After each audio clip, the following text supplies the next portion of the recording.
mu barkanmu da warhaka.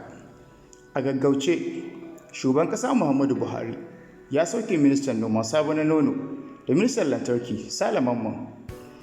Za ka saurari wannan labarai ne daga wani tasha tamu mai albarka. Idan kuma ka yi subscribing tun a baya muna so ka danna mana ƙararrawar sanarwa domin haka yana baka damar samun videos idan mun ɗora. Idan kuma baka subscribing ba, ka lallaba ka danna mana subscribe a wannan channel ɗin tamu.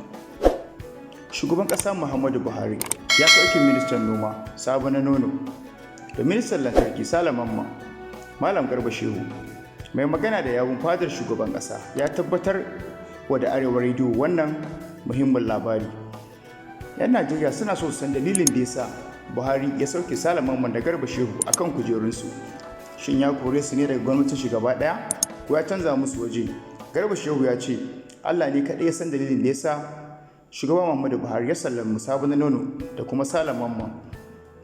A ra'ayinku me yasa kuke ganin shugaban Muhammadu Buhari ya ɗau wannan mataki?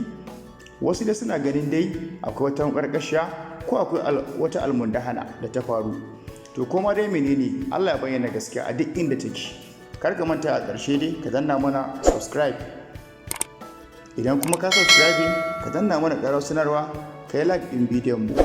Mun gode da sauraron mu da kai.